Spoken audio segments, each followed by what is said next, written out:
بسم اللہ الرحمن الرحیم قال یا ابن ام لا تاخذ بلحیتی ولا برأسی، حضرت ہارون نے کہا ہے میرے ماں چاہے اے زمان مور روڑیا، نہ پکڑیے میری داڑھی کو نہ میرے سر کے بالوں کو۔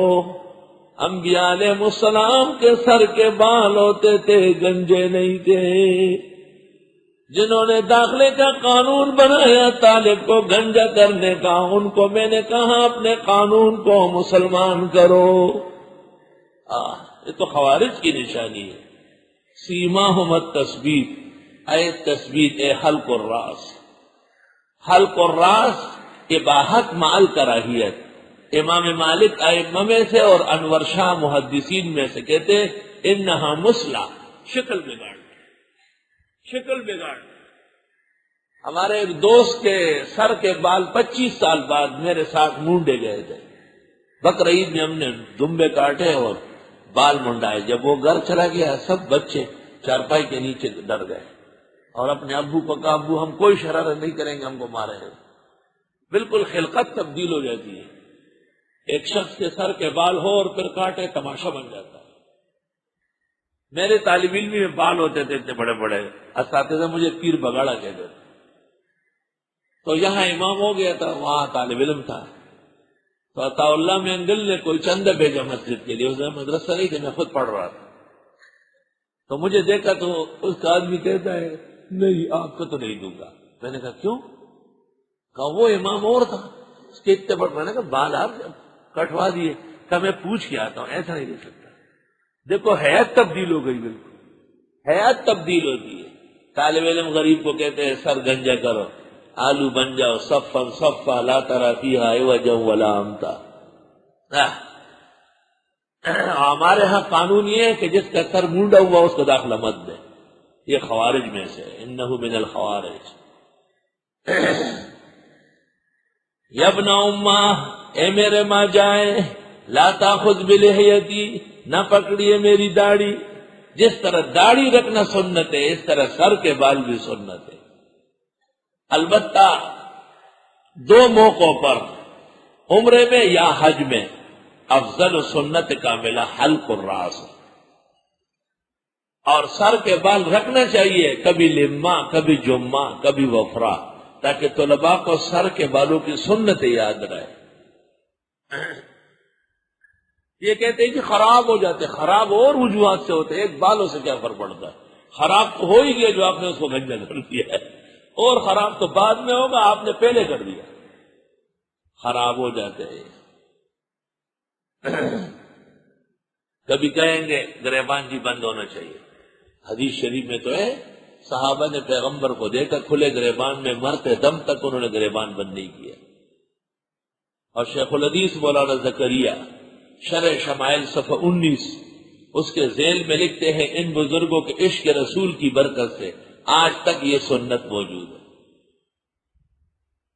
اور بخاری میں ہے کہ بخیل کی علامت ہے کہ اس کے آخری بٹن بھی لگے ہوگا، چمڑی جائے دمڑی نہیں دوں گا، چمڑی جائے۔ یہ حقیقت ہے کہ یہ بخلا کا طریقہ ہے۔ شیخ الاسلام حضرت مدنی کے بارے میں ہے، جب درس دیتے تھے سینے کے بال نظر آتے تھے، کھلا گریبان۔ ایک زمانہ گزرا ہے، مجھے ایک آدمی نے جمعے کی تقریر میں پرچی دی کہ آپ کا گریبان کھلا ہے، ہمارے نوجوان خراب ہوتے ہیں۔ میں نے کہا وہ تمہاری عورت ہے جو خراب ہوئی ہے، اور نصری اور طارق روڈ پر کبڈی کھیل رہی ہے، وہ کس وجہ سے خراب ہوئی ہے؟ پہلے اپنی عورتوں کو سنبھالو ذرا۔ اور میں نے شعر پڑھا کہ یاروں سبوں کو میرے گریباں کی فکر ہے، یاروں سبوں کو میرے گریباں کی فکر ہے، ناصح کے منہ کو آن کے کوئی سی نہ کر گیا۔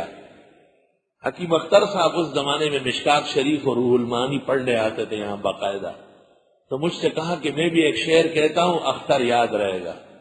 کچھ راز بتا ہم کو بھی اے چاک گریباں، اے دامن تر اشک رواں زلف پریشاں۔ وہ تو بزرگ ہستی ہے، سرپرستی کرنے آتے تھے، باقاعدہ کلاس کی شکل میں بیٹھتے تھے، مستقل 6 مہینے سبق ہوئے۔ لیکن مقصد یہی تھا کہ مجھ جیسے کمزور و عاجز کی سرپرستی ہو. اچھی تعبیر ہے، مناسب ہے. حکیم صاحب کے اس وقت کا شعر ہے، کچھ راز بتا ہم کو بھی اے چاک گریباں، اے دامن تر اشک رواں زلف پریشان. فرمایا اے میرے ماں جائے نہ پکڑیے میری داڑھی اور نہ میرے سر کے بال. وہ خدا کا شکر ہے کہ سر کے بال تھے ہوئے، حضرت موسیٰ نے وہیں سے پکڑ لیا زلفوں سے. انی خشیت ان تقولا، مجھے ڈر تھا کہ آپ نہ کہیں فرقت بین بنی اسرائیل، آپ نے تفریق ڈالی ہے بنی اسرائیل میں، ولم ترقب قولی، اور آپ نے انتظار نہیں کیا میرے کہنے کا. حضرت ہارون سے تو فارغ ہو گئے، اس کو تنبیہ کر دی. جب دین کو نقصان پہنچے تو پہلے اپنوں کو تنبیہ ہونا چاہیے. اب کرائے کو قال فما خطبک یا سامری، حضرت نے فرمایا کیا شرارت کی تھی تم نے اے زرگر، اے سامری اور بےمانہ، یہ تم نے کیا کیا ہے؟ قال بصرت بما لم يبصروا به، دیکھی میں نے وہ جو یہ لوگ نہیں دیکھ سکتے ہیں. یعنی جبریل جب قدم رکھتا تھا تو اس کے گھوڑے کے نیچے سے گھاس اگتی تھی. فقبضت قبضة من اثر الرسول، بس اٹھا لیا میں نے ایک مٹھی فرشتے کے قدم کے نیچے سے. فنبذتها، وہ اس میں ڈالی. وكذلك سولت لي نفسی، اس طرح مجھے خوبصورت دکھایا میرے جی نے، ایک سازش میرے نفس نے بنائی. شاہ عبد القادر موضح القرآن میں لکھتے ہیں پاک مٹی تھی جبریل کے گھوڑے کے قدموں کے نیچے سے، اور پلید زیورات تھی فرائنہ کی. پاک پلید جب مل جاتا ہے تو اس سے طلسم بن جاتا ہے، جادو. پاک پلید مل کر جادو بنتا ہے. تو حضرت موسیٰ نے کہا اچھا تم نے اس طرح ان لوگوں کو کام سے نکالا اور شرک پر آمادہ کیا. قال، حضرت نے فرمایا فاذهب، تک جا چل.